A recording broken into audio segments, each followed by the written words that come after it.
The Rolling Stones have a sound. You know that sound. And a big part of that sound is Keith Richards. And the essence to Keith Richards' sound, in my opinion, is this particular chord move. I call it the Keith.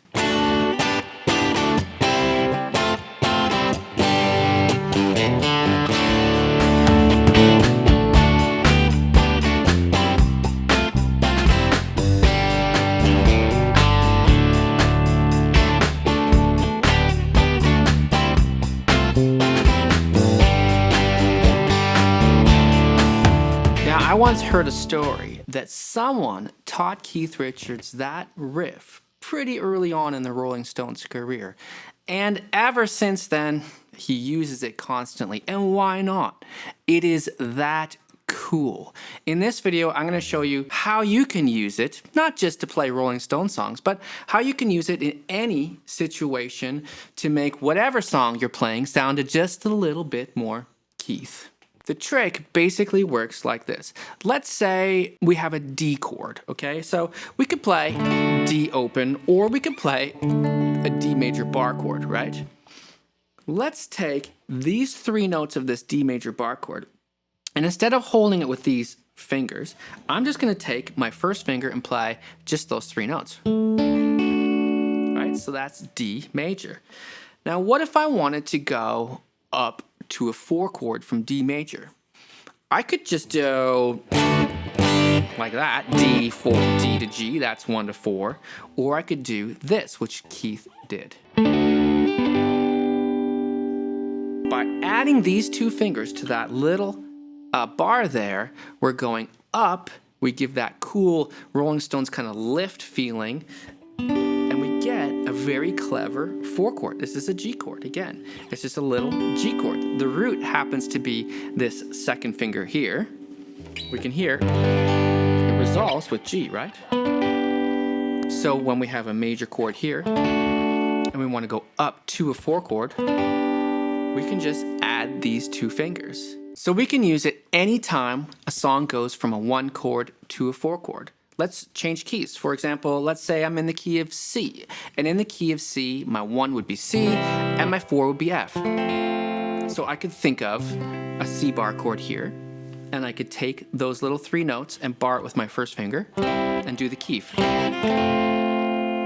I could be on C for a bit.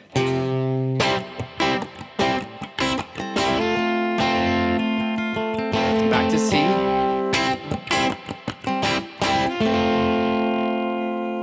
Or let's say we're on a G chord. That would be way up here, but still could be pretty cool. There's the bar we take with our first finger.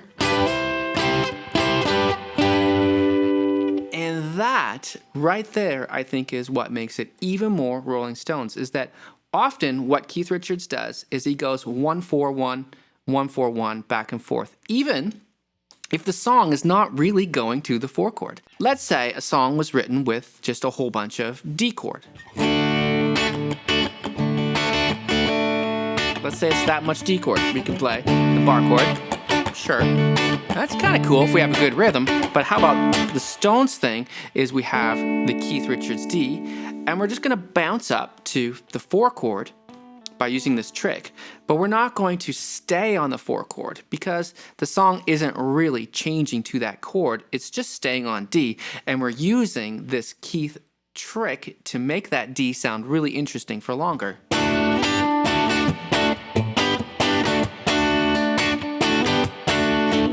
There you go, instant Rolling Stones as soon as you do that, right? It could be any Rolling Stones song. Maybe not any, it could be a lot of different Rolling Stones songs. You can hammer it.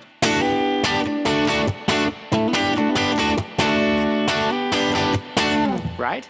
You can move it to whatever major chord you have in that key. That's the other weird thing. It's kind of weird. Why can we go 1-4?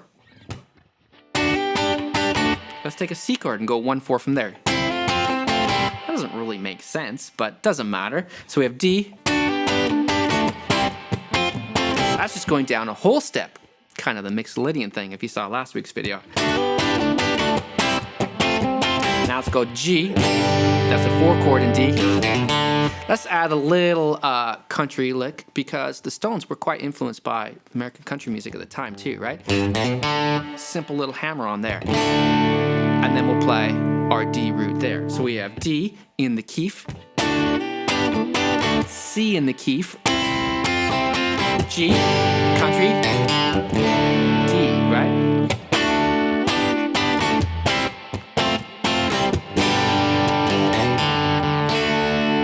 Let's hear that with some drums.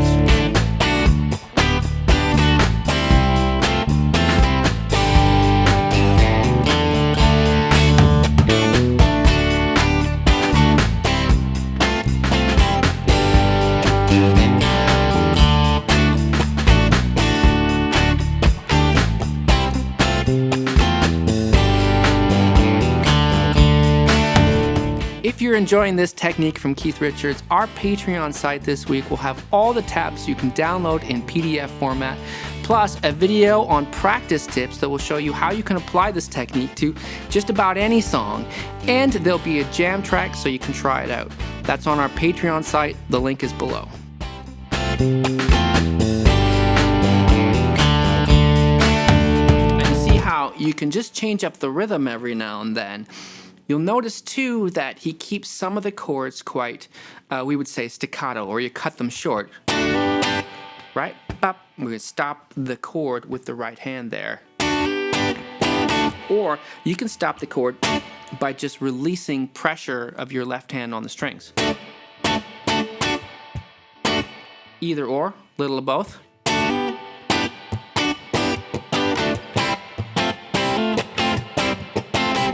It almost doesn't matter, right? Let's say we go, instead of going down to this G, we'll go up to this D. So now we have D, C, G, D, D, C, G, D.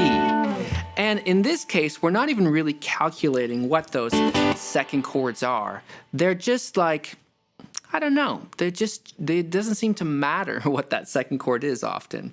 Now, we notice that when we're on the Kiefer and we're on the one chord, here's the other beautiful thing about it that I love, and that is that major pentatonic is right here. If this is my D Kiefer, right? There's my D chord, there's my D Kiefer. Here's my D major pentatonic in the easy shape. It's right there.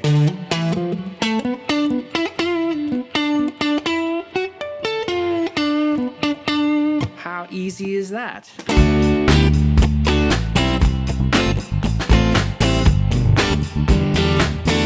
Now watch this.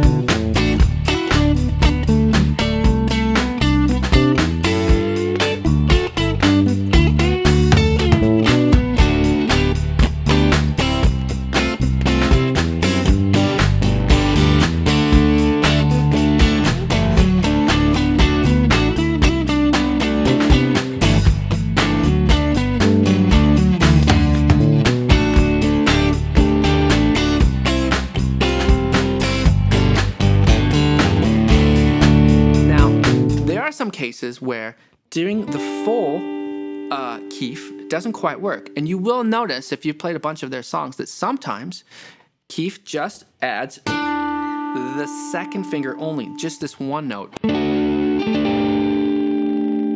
he doesn't add both. It's a little more subtle.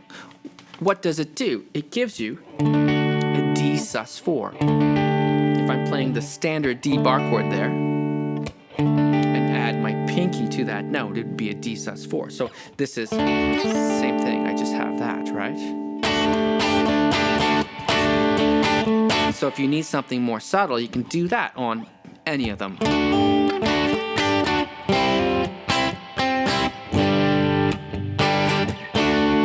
Or the full Keith. So we could call this one the half Keith, right? Here's the full Keith.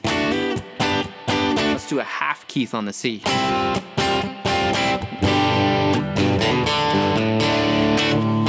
Full Keith. Half.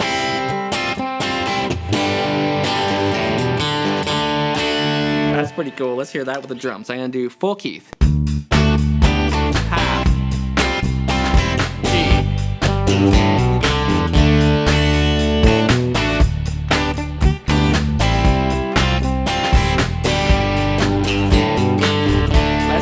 do the opposite.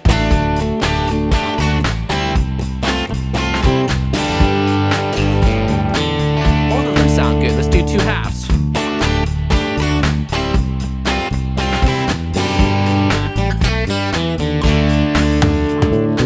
Both of those. I'm pretty sure, if memory serves me, that Give Me Shelter has some of the half Keiths, as we're calling them. Now, remember that sometimes Keith Richards was playing in open G tuning.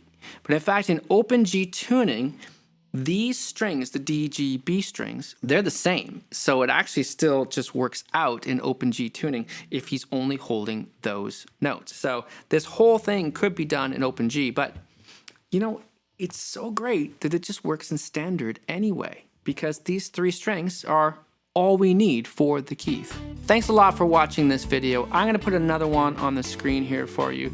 If you're feeling like you need some new, fresh inspiration, new ideas to help you become a better guitar player each week, check out that video. My name is Blue Morris. I teach guitar lessons in Vancouver, Canada, and I'll see you next week.